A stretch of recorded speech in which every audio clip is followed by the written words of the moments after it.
Good afternoon, dear guest speakers and all participants. I am Aygün Alazgarova, a moderator for today's workshop. And it's my great pleasure and honor to welcome you here today at the workshop organized in the frame of the third International Postgraduate Scientific Conference on Economics and Management that is arranged by the support of the Ministry of Economy and the Ministry of Education of the Republic of Azerbaijan, by the organization of the Azerbaijan State Economic University and Gence City Executive Power, and by the general sponsorship of Pasha Holding Group. This is the third conference held this year, including around 700 young researchers from more than 30 countries that will share their scientific papers and hold discussions at this conference. And totally 16 workshops on the most relevant topics will be organized along with the 70 sections in the framework of the year of Nizami Gencevi and Sustainable Development Conference Days, as Azerbaijan Republic declares the year 2021 as year of Nizami Gencevi and 880th anniversary of the great poet and thinker Nizami Gencevi will be celebrated in the current year. The topic of today's workshop is related to the problems and opportunities for small and medium enterprises and entrepreneurship financing, especially in emerging markets. And first of all, I would like to take this opportunity to express my thanks to all guest speakers for taking your valuable time to join us today. I really appreciate it.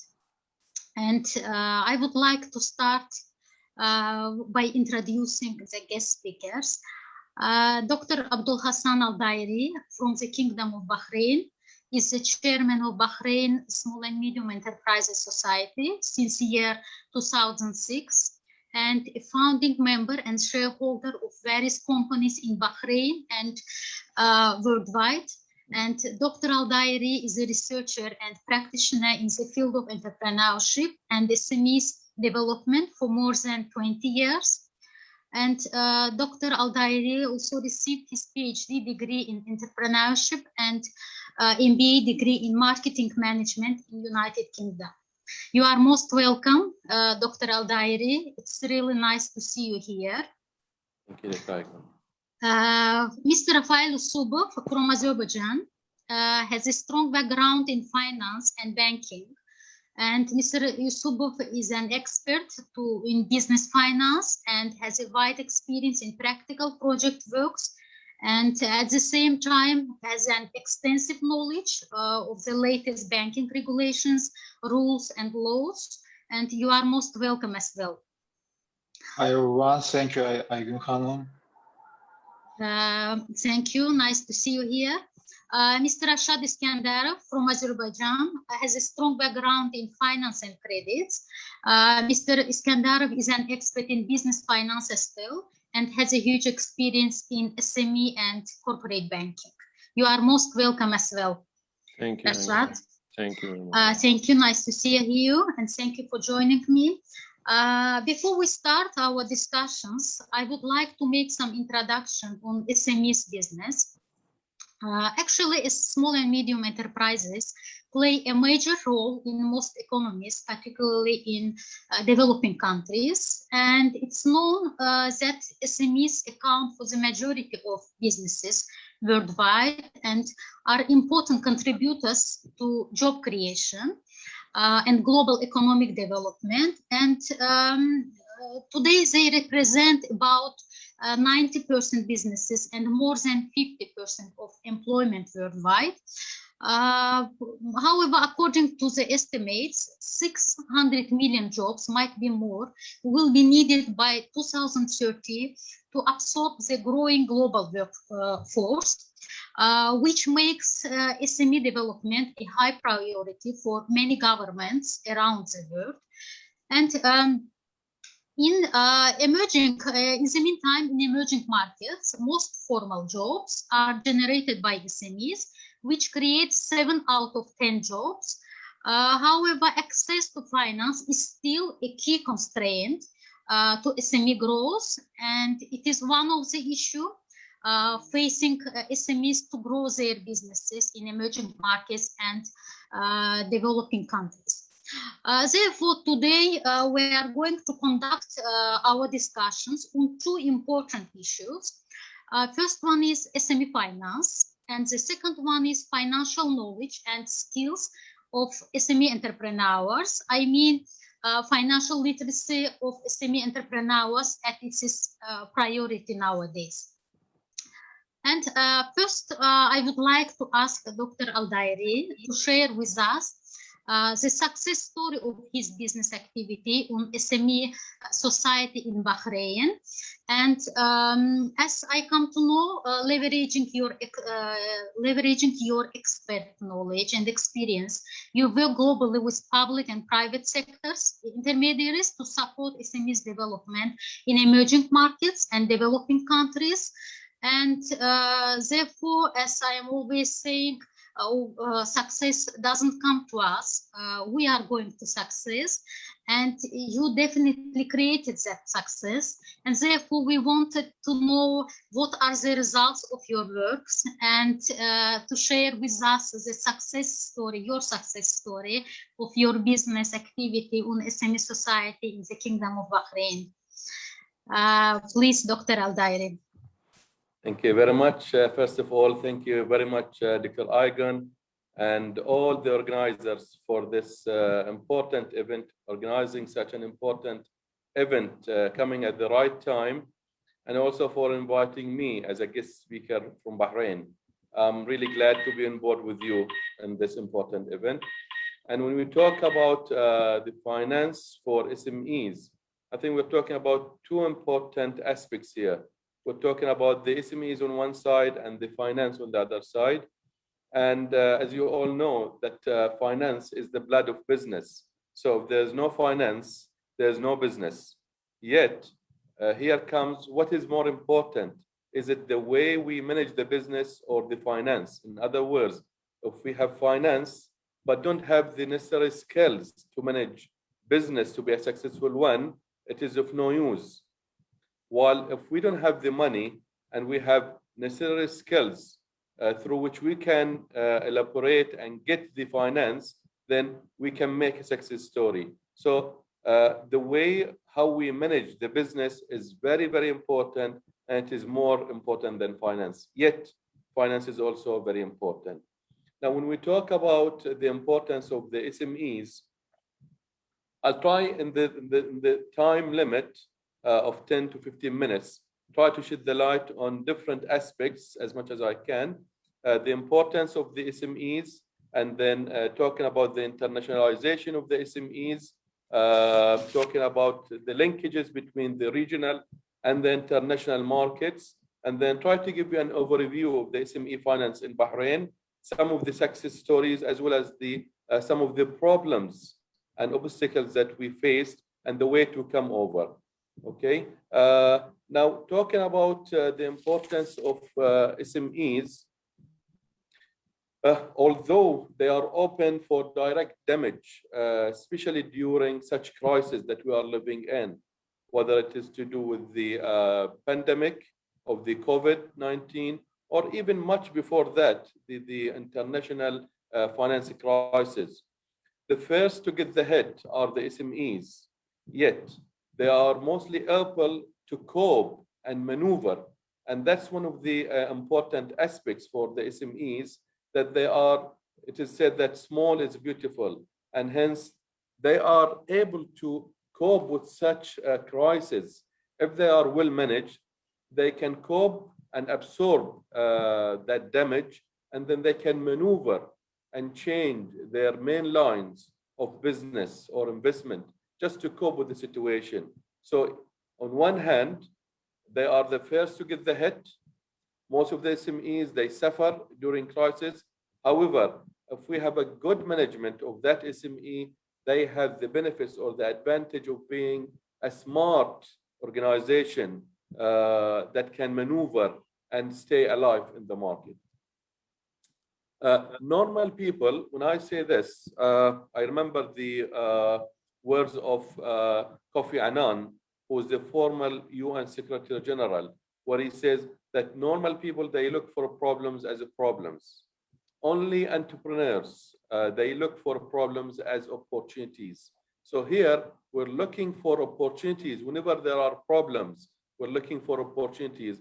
And that's what typical entrepreneur would be looking for.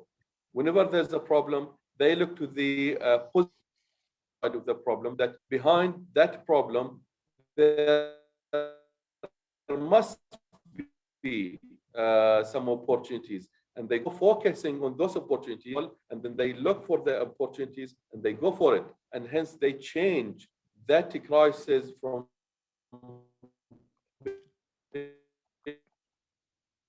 into an opportunity. And if we take an example of what we are living in, the COVID problem, many entrepreneurs, they made the benefit, they took the advantage of the situation and made a lot of fortune. So within the crisis, there are opportunities. This is on one hand. On the other hand, many SMEs, they don't look beyond their own or national markets. And the successful entrepreneurs would be looking beyond the national or even the regional markets, and they will go further.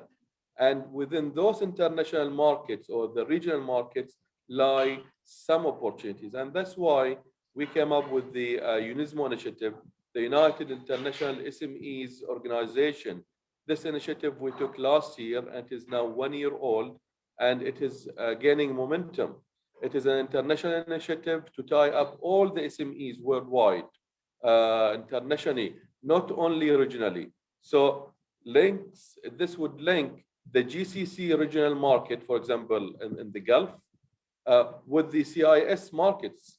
And within that, there are lots of opportunities. So in the coming time, we'll be coming up with what we call the online B2B or exam export-import markets. And that would go beyond the national and the regional markets. And it's good to mention here that the last 2 days, our foreign minister was in Moscow and signed several MOUs between Bahrain and Moscow. Now, let me talk about the experience of Bahrain when it comes to the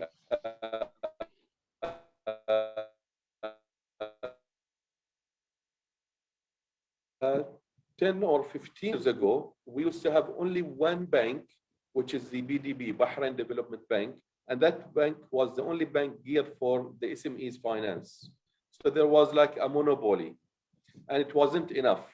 Then after that, we came up with two, in addition to the BDB, which is geared for the SMEs finance, we came up with two microfinance banks, which is the Family Bank and the Ibda Bank, and they are geared up for microfinance, for the micro enterprises. And in addition to that as well, we have a national organization, a semi-governmental organization called Tampine, and they came up with the fund where 9 commercial banks, I'll talk about it later on in details, but just in a quick points, came up with the commercial banks initiative to support the SMEs. And that also, in addition to the stimulus fund worth more than $11 billion that was initiated last year during the pandemic, just to make sure that there's a business continuity. And in addition to that as well, there's a $500 million fund, which also came for as a continuity business scheme. In fact, it was $250 million. And then due to the pandemic, the corona or the COVID-19, it was doubled from $250 million to $500 million. Now, if we talk about SMEs finance, I'd like to recall here a business meeting that we had with the World Bank probably 5-6 years ago. And very important message that they were talking about is how to have an abundance of finance for the SMEs, so that all the entities or all the banks would compete to provide the best finance for the SMEs. So more the banks who are financing the SMEs, more the benefits that we would gain out of that. So we were talking about having an SME finance vision or strategy where more banks can. Of course, while talking about this, we take into consideration the American ban on the SMEs finance due to the corruption and terrorism, and that led to many international banks, unfortunately, to stop funding the SMEs. However, in our experience in Bahrain, because of such initiatives that I just mentioned, that was really a success story. And when we talk about the Tampine scheme of SMEs finance, because there was a problem in financing the SMEs, the Tampine Fund, which is a semi-governmental fund, it's both government and commercial organization, it came up with an offer or with this scheme where it would guarantee, and here I stress on the importance of having a guaranteeing agency for the SMEs finance or funding. So they said that we will be the guarantee fund for the commercial banks in order to help them to finance and fund the SMEs. So the financial or the commercial banks accepted that. 9 of the banks in Bahrain, they accepted that and they joined that scheme where the loan to the SME is guaranteed by Tampine Fund on one hand. On the other hand, 50% of the interest is paid by Tampine Fund. So the SME owner would end up paying only 50% of the interest. So if the interest is 8%, the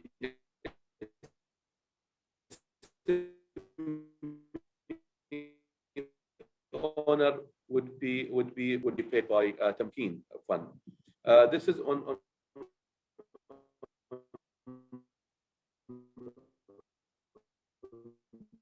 the other hand.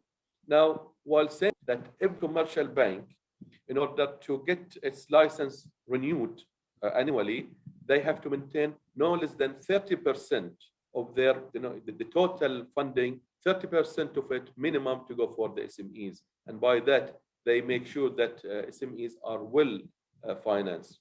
Now, when we talk about this, would be like probably my last 2 points.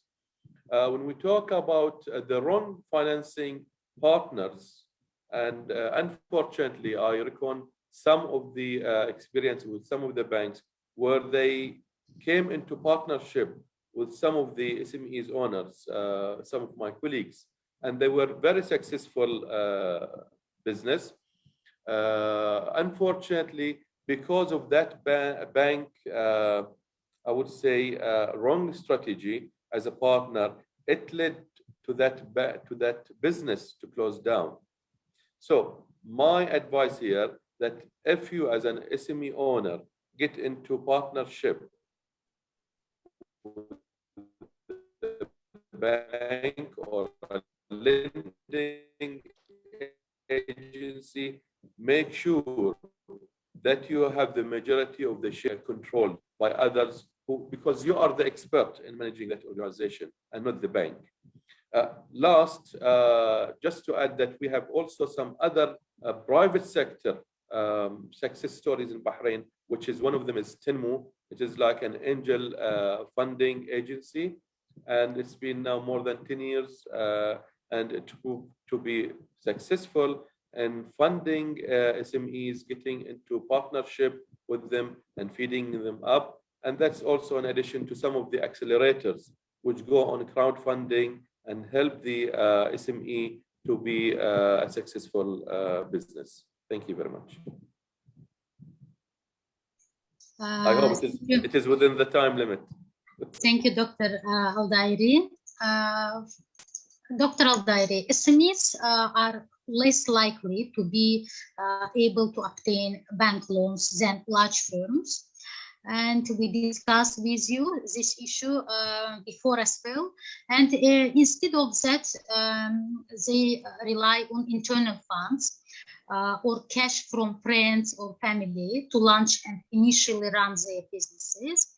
And here we can see that it's necessary to improve SMEs' access to finance and find innovative solutions to create sources of capital.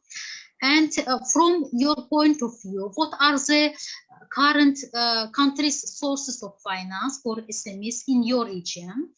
And how do you think what can lead to greater SME access to finance? Thank you very much, Dr. İqan. I think this is a very important question. And as I said earlier, in every crisis, there are opportunities ignited.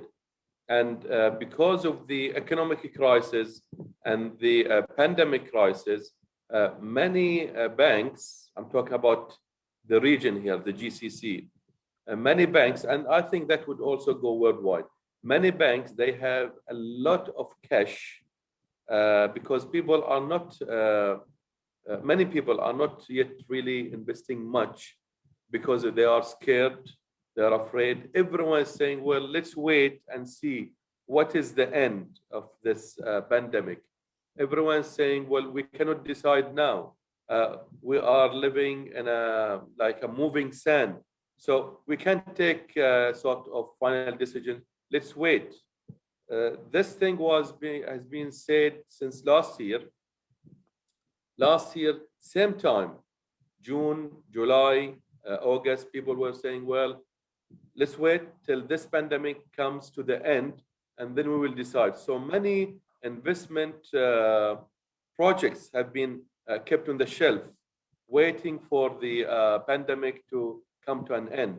And they were really aiming that by the summer last year, the pandemic would end. Now the summer is gone. Winter came. Winter is over. Another summer is coming. And some people, believe me, some investors, they are still waiting because they are investors. They are not entrepreneurs. So they have their cash kept at the bank, untouched, and the bank is making, or hopefully try to make the best use of it. So, in short, the banks, they have a lot of liquidity. If they find a good, successful entrepreneur or successful business asking for a loan or even partnership, they won't be reluctant to get into partnership and lend them, and with the lowest interest rate as well. So there are opportunities lying around, and the market now, because of this pandemic, the prices have gone down. So this is the right time for those people who have good projects, who have good ideas, who have ability to spend some of their cash, and then they can get the other part of the cash from other investors on one hand and from the other banks on the other hand, and they can make the best use of it. Thank you very much. And I also think that improving credit infrastructure can lead to greater SME access to finance. Also, from other side, introducing innovation in SME finance, such as, let's say, e-lending platforms, e-invoicing, e-factoring, also supply chain financing. All of them can also be provided in support of SME finance activity. And also, I wanted to mention that policy work, analytical work, and advisory services can also be provided in support of SME finance activities. I know that. Yes, please. Yeah. Yes, please. I agree with you, Dr. İqan, on this very much, and that's why when it comes to technology, I think that is the winning horse for the SMEs and for the entrepreneurs and for investment in general. And that's why, in fact, our 9th annual SMEs conference this year is focusing on technology transfer.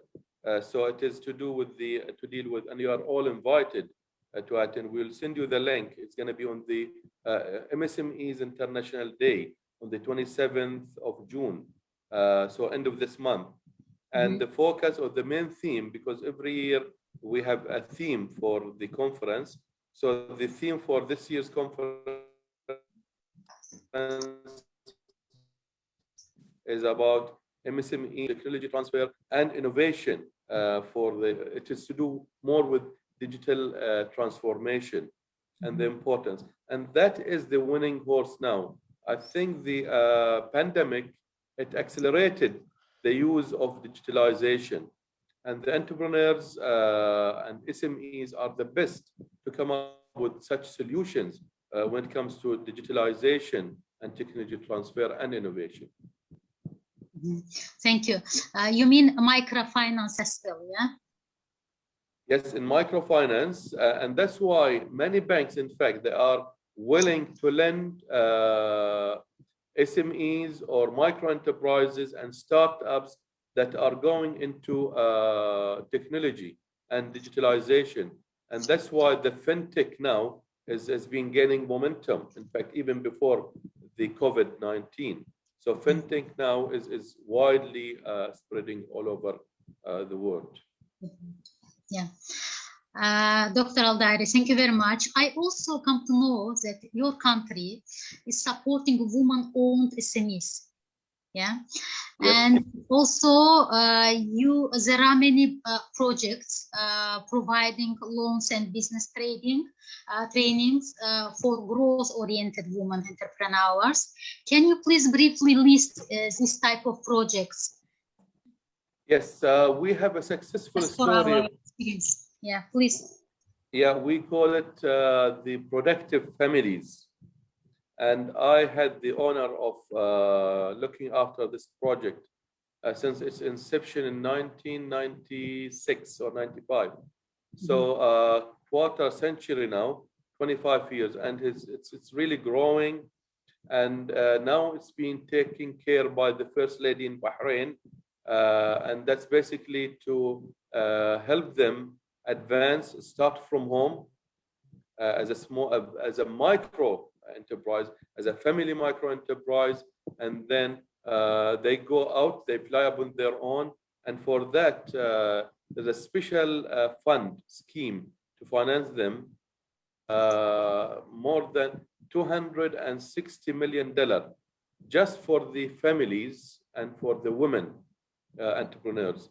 And we have the Supreme Council for Women, which is chaired by the First Lady in Bahrain, and it's been really very successful in supporting the family businesses, the women in specific, to start their own business, and not just to start, but also to diversify and grow their businesses. Yeah, good, perfect. Thank you very much. Thank you. And Azerbaijan has passed through different stages of economic development for the past 30 years since it regained independence in 1991. And the role of SMEs in Azerbaijan economy, notably in its expansion in recent years, is significant. And just for the information, I wanted to tell you that in 2017, under the decree of the President of the Republic of Azerbaijan, the Agency for Development of Small and Medium Businesses was established, of the Republic of Azerbaijan was established, and that agency's objective is to support micro, small and medium enterprises development in the country, and the agency's mission is to be the friend of entrepreneurs. In short, we are saying SME's friends. Of those two, and SME's friend keeps direct contacts with the micro, small, and medium businesses operating in its area of responsibilities. And currently there are 14 SMEs friends operate in 12 cities and regions of the country. This is really beautiful project, and this is like a support model of the agency. And my colleagues Rashad and Rafael will comment on this agency, on the activity of this agency later. And my question is to Rafael Yusubov. As a professional in business finance, how do you think? What is the current role of SMEs in the economy of Azerbaijan? And what are the country's sources of finance for SMEs? Please, Rafael. First of all, I want to thanks to all organizers and especially you, Aygün Hanım, for this great opportunity to be a speaker on this interesting forum with such interesting speakers. And regarding to your question, as you mentioned before, and Dr. Ali mentioned before, small, medium-sized enterprises are the widespread all around the world and represent more than 19% of the total enterprises most of the places. And they play a huge role for the economic development. By their existence and their growth, they perform an essential role as a providers of new employment, innovation opportunities, and new products and services. Improving their access for finance and more especially initial investment on the ongoing injection of equity is essential for their potential growth. However, as you know, it's not so simple because over the past 6 years, our economy has been severely tested so many times. Thus, starting from 2014, substantial decrease in oil prices in the world market affected the major macroeconomic variables, which led to the devaluation of local currency in February and December 2014. At the same time, the COVID pandemic, as was mentioned before, remains a major challenge for our economic to this day, and also is a good opportunity. Like all the crises provide new opportunities for all type of businesses. In addition, the Second Karabakh War, the war for returning of our lands, has had an impact on the current situation. Eternal memory for our heroes. All of this significantly affects to the current program's funding source, including SMS. And for today in our country, banking sector stays as the major source of financing for small and medium enterprises segment. And the devaluation, the COVID pandemic led to significant increase in problem loans, which in turn also contributed to deterioration of the bank's financial performance. And it also led, as you know, to closure about a third of the banks in our country. From this all, a decrease in resource potential of the banking sector is one of the key factors that restricts SMEs access to financing. And from this point of view, all negative aspects that processes in the banking sector directly affect SME segment. I would like also to note separately the support at the state level through special programs, funds, such as you mentioned before, like the Entrepreneurship Development Fund, which established in 1992, and the Small Medium Business Development Agency, COBIA, which was established in 2017. For example, during the pandemic, significant support was provided for small and medium-sized entrepreneurs through refinancing their loans, and as well as providing reduced interest rates for those who are affected by pandemic. From the legal side, I would also like to note that the several steps have been taken towards the establishment of the legal basis for SMEs and provision of institutional environment of Azerbaijan. The key related laws governing their activities are the law on entrepreneurship and the law on the state support for small business. So that the latter states that state will assist small entrepreneurship support, the development of entrepreneurship programs and implementation of them, creating favorable conditions for small business and for small business to acquire for financial, material, scientific, and technical information resources. The law on entrepreneurship will establish principles for entrepreneurship activities, envisaging common rights and obligations, licenses, and special permits for all entrepreneurship subjects. In addition, the tax and customs laws will establish legal provisions that regulate the tax regime and financial reporting for small and medium enterprises. Tax code of Azerbaijan Republic creates legal opportunities for SMEs to become simplified taxpayers. First, according to the tax code, agricultural producers and industrial agricultural producers are exempt from all taxes except for land tax. Summing up, following this, I want to know that development of SME segment in our country play an important role in the development of the country's economy at all, and support for SME segment provided both by the private sector, represented by banks, and at the state level too.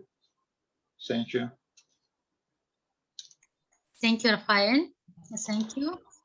And as I mentioned before, another important issue is financial knowledge and skills of SME entrepreneurs. I mean financial literacy. And financial literacy is a cognitive understanding of financial components and skills, such as budgeting, investing, borrowing, let's say taxation, and personal financial management. And the absence of such skills is referred to as being financially illiterate. And my questions today to Rashad Iskandarov. Rashad is a professional in business finance. And Rashad, from your point of view, how are conducting the assessment currently? I mean, the assessment of financial literacy in the country for SME entrepreneurs? Thank you, Aygun. Thank you for your invitation. Thank you for conference organizers. What about your question?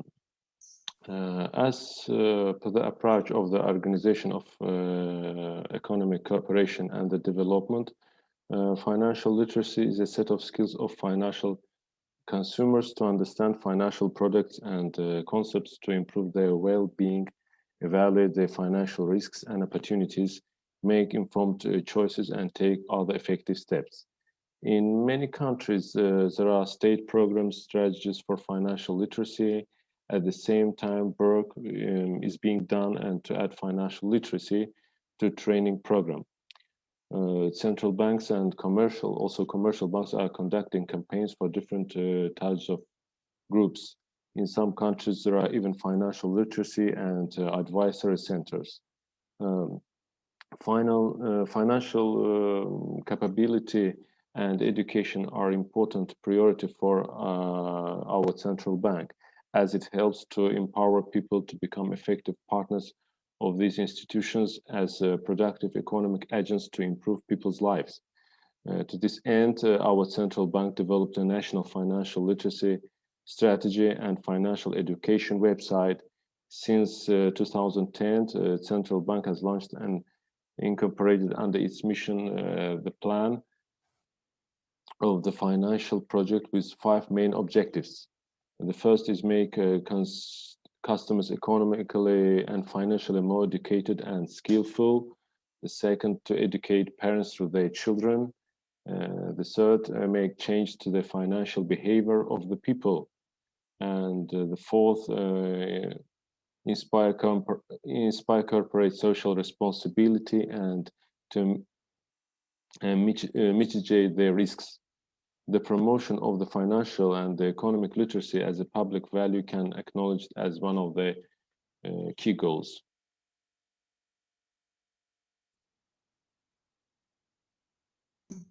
Thank you, Rashad.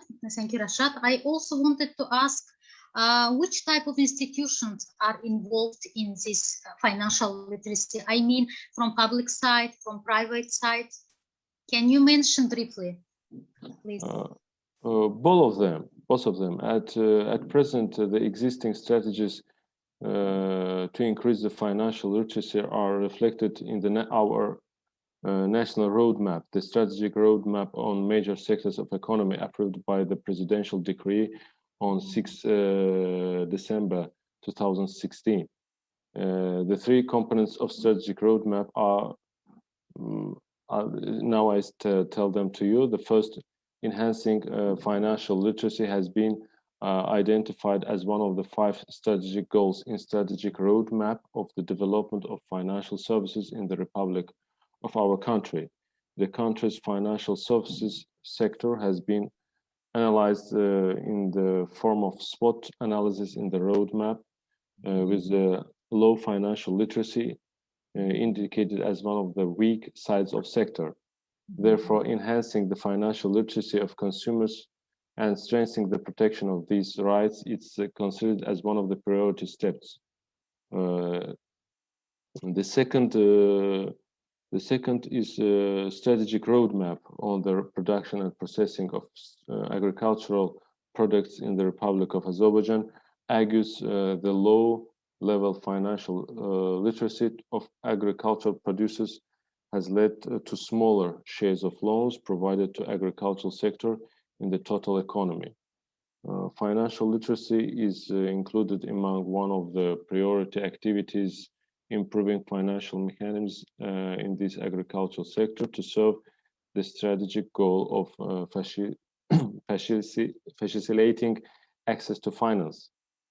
And the third, the strategic roadmap on the production of consumer goods at the level of small and medium entrepreneurship in the Republic of our country has included activities related to improvement financial literacy of SMEs under the strategic objective of ensuring the effective and efficient access to financial resources of SME.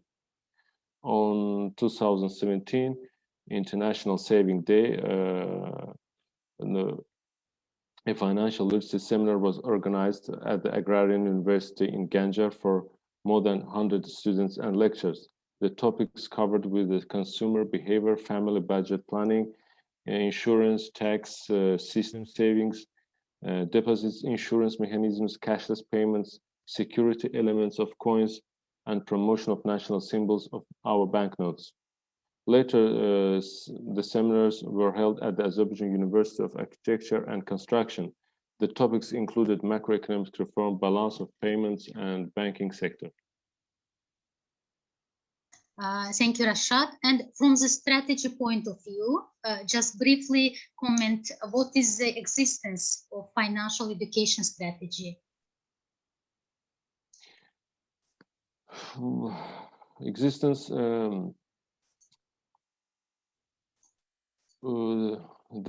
first of all, our central bank was first to subscribe to initiative of financial literacy, implementing various financial literacy projects since 2010. The current project. Yes. Applying, yes. The Ministry of Education and the Library Confederation are partners of our central bank in financial literacy. On the other hand, the external organizing during the process include International Federation of Library, also American Resource Center, Pricewaterhouse, and World Bank.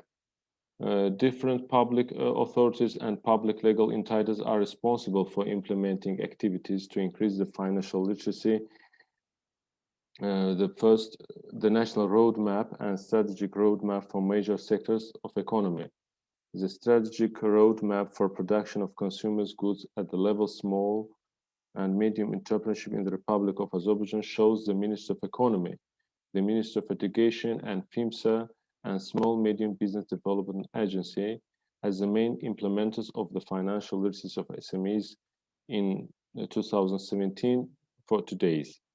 Also, Central Bank and the FIMSA are responsible for implementation of the identification of directions to strengthen financial literacy. As the initiative of the ABA one of the main institutions, the Financial Literacy Council, was established on March 2017, aimed at the general discussion and coordination of planned activities related to financial literacy, also to develop Financial Literacy Council under the ABA, including top managers, members of the boards of directors among its members. Members will also determine the main directions of the Council's activities with the participation of ABEC. The Council will serve as a platform for discussion of ideas, information, and experiences in this sector. Thank you. Thank you, Rashad. I have actually two more questions for all of you. I want to know your opinion, your own opinion on this field. One of them is what barriers you can see to SME finance, yeah, and also policies to promote SME finance. And I mean, when I'm saying barriers, I mean what are the barriers for supply and demand sides from both sides.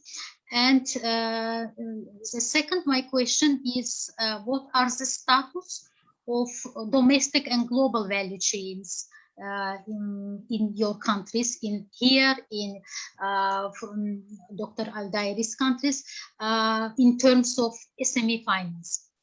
SME entrepreneurship. I want to know the status of domestic and global value chains in our countries, and just your own opinion. I may start, Dr. Aygan. I think when it comes to the obstacles and barriers, it's of two types. One is internal and the other is external. And the internal is from the entrepreneur or the SME owner himself. There are many SMEs owners. They don't have an overview of the, let's say, the finance support and opportunities given by the banks. And hence, when they start their businesses, unfortunately, they start small or even micro, and they end up as a micro. They don't grow. They don't have in their mind that one day they will grow from being a micro to become small, and then from small to become medium, and then hopefully also large enterprise. Yeah.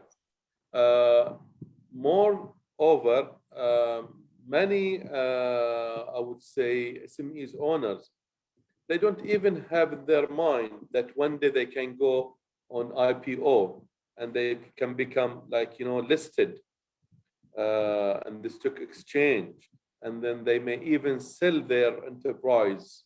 They start, they make it, they beef it up, they make it a success business, and then they can sell it and make millions out of that, and then go to start another business. Unfortunately, many of the SMEs, they don't have this in their mind, and they start micro and they end up micro. They don't grow.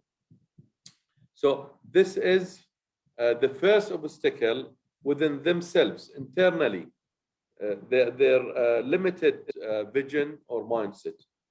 On the other hand, I think it is to do with the external legislation, whether it is to do with the country level, with the governments, or with the banks themselves.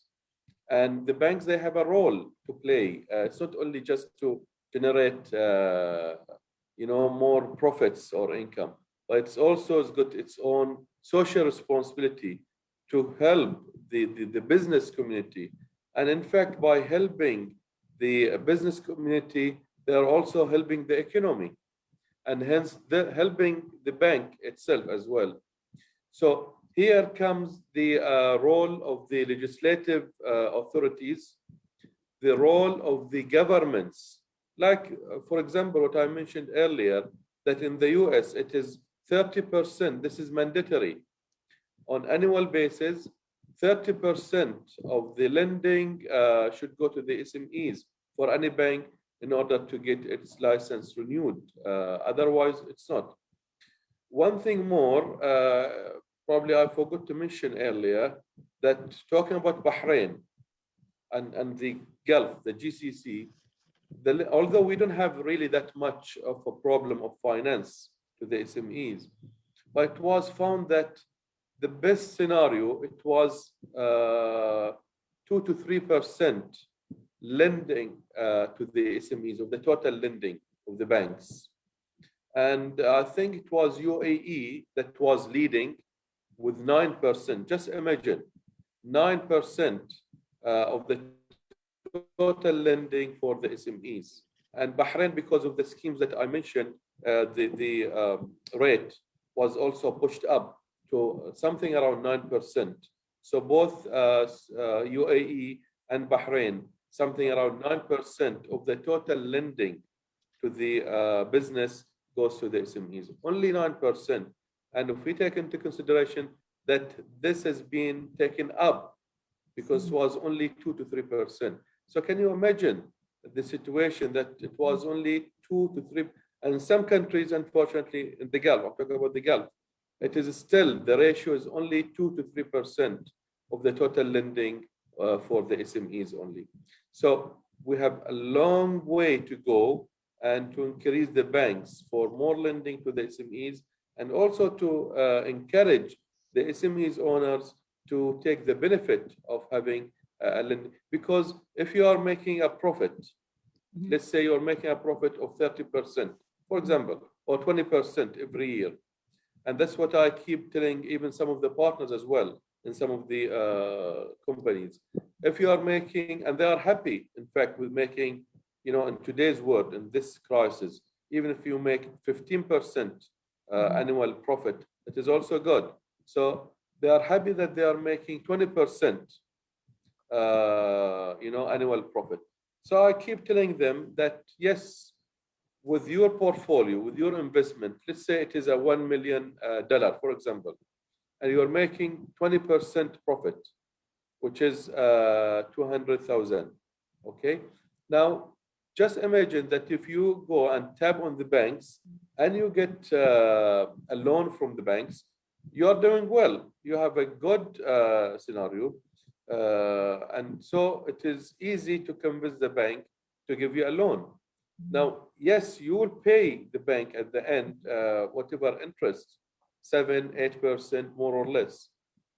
But you are making 20%, you know, profit. So if you deduct that 8%, you are still making 12%. So if you add the 20% and 12%, your annual interest would be something around 30 plus, which is better, which is much more better than 20% if you make more than 30%, and so on. And to be frank with you, for some of the SMEs owners, I found it that it's really difficult for them to absorb it. But this is also another opportunity. So talking about obstacles, not necessarily that there are external obstacles, but also internal obstacles from within the internal as well. As an internal aspect. Yeah, I agree with you that SMEs have always keep growing, and this is like a marathon, no? Exactly, Yeah. yes. Thank you, Dr. Al-Dairi. Can I get, Rashad, your opinion regarding the barriers? Which barriers do you think we have from the demand and supply sides? Okay, thank you. I can answer this question about the barriers of SMEs. The development of SMEs in our country is crucial in terms of diversification, employment, fulfilling domestic consumer goods demand using local resources, eliminating import dependency, and achieving sustainable economic growth. In this vein, entrepreneurial activity is a form of SMEs should be viewed as the first and main form of entrepreneurship. The core of diversification is creation and stimulation of a suitable environment for entrepreneurship, which is important for our country for several reasons. First of all, we must take into account that the diminishing price of oil and gas, and there is a growing uncertainty of the fate of oil and gas production within the country's economy. And secondly, I want to mention that the pandemic situation around COVID-19. As we see, the SMEs have an essential impact on the employment and competitiveness, sustainability, and overall economic growth. The diversification and development of non-oil sector is one of the key priorities of our government. In this vein, the government has implemented a number of reforms in order to support SMEs. Today, I want to also, we have extensive internet government infrastructure, strong track record in business environment reforms, favorable environment for business registration, and ongoing reforms in other areas, comparatively good infrastructure and service provision, government support for the development of SMEs. I also want to mention that the bill adoption of strategic roadmap for the development of the national economy, which determines the economic strategy and action plan for 16 to 20 years, long-term vision to 2025, and target vision after 2025. Also, the Ministry of Economy of Azerbaijan Republic and other republic institutions also organize periodic meetings with entrepreneurs, both in Baku and the country regions, as well as open doors days, and also with citizens and also citizen forums. Generally, for the last years, we made a big progress in SME access to finance through the National Fund of Entrepreneurship Support, also banks and other finance organizations.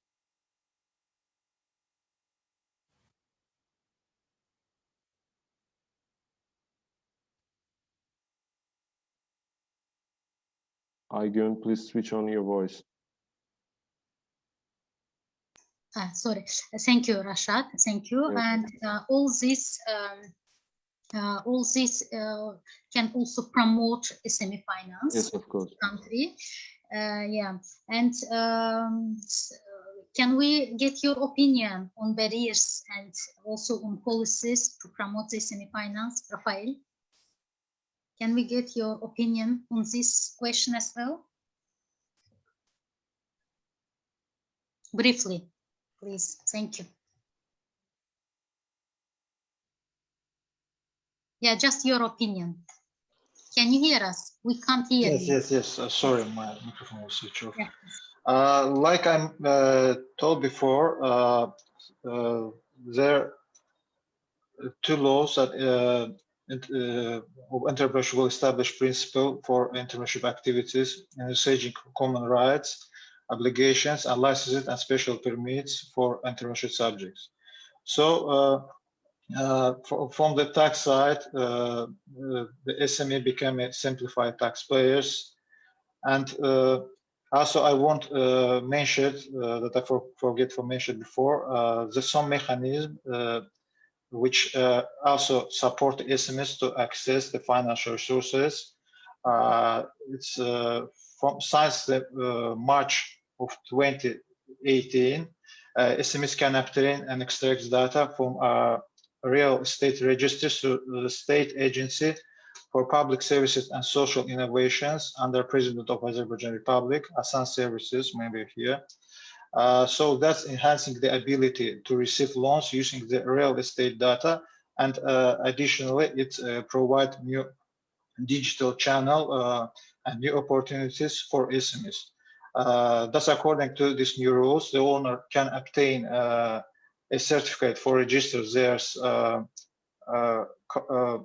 own property as a collateral and get a loan in a simple way. Thank you, Rafael, for your opinion. And I have one question in chat part. Thanks for this meeting. They are saying, I have a question about social responsibility of banks. What responsibility do they have for societies? Can you answer? This is a general question. Dr. Aldairi, can you answer? What responsibility do they have to societies? I think the banks.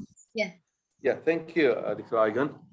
I think the banks, they have a lot to do when it comes to the social responsibility, because they are serving the community and they are also benefiting from the community. And that's why when it comes to the banks, they have a budget. I'm talking about Bahrain banks, the banks in Bahrain. Most of the banks here, they have a certain budget every year for the social responsibility schemes, helping the NGOs, helping the community, and because they believe that it is from their position as a bank, serving the community, serving not only the business sector, but also the citizens and people living in the country. So they have to look for the social responsibility aspect.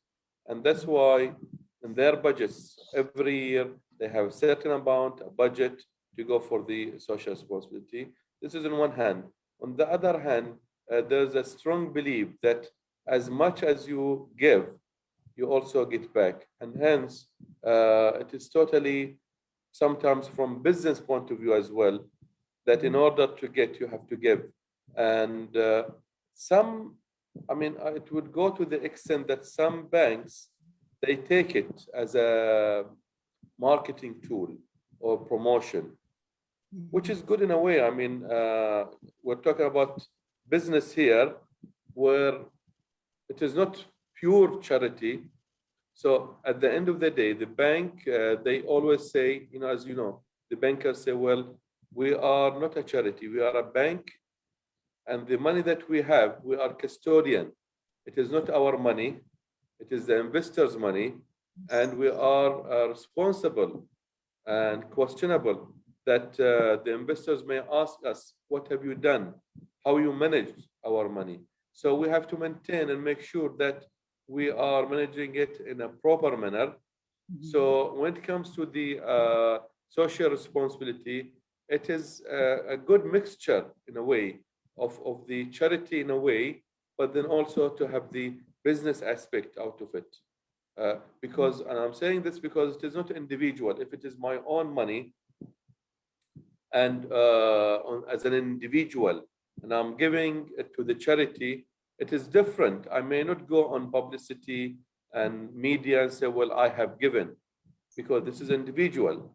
But when it comes to a bank, which is a business entity that is responsible for managing the cash or finance of people, I think it's good also the business side of it.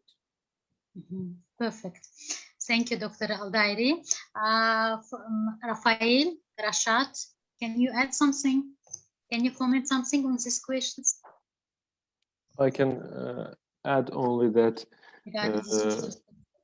I can only add that our responsibility of banks is a financial advisor, not only lending money, but also be a financial advisor. It doesn't mean it doesn't mean only lending money, or we must all customers must be our financial advisors. Exactly. Thank you, Rashad. Thank you. And thank you, Sagib Mamedov, for this question. And I think we gave the answer to your question. And finally, again, I would like to express my thanks to all guest speakers for your really valuable contribution to this workshop and for sharing your experience with us. I want to say you stay safe and always keep growing. And thank you for joining us today. Yeah, you are great. Thank you. Thank you, Dr. Aldairi. Special thanks for you. Thank you, Rashad. Thank you, Rafael. everyone. Stay safe and always keep growing. Thank you very much. Thank you.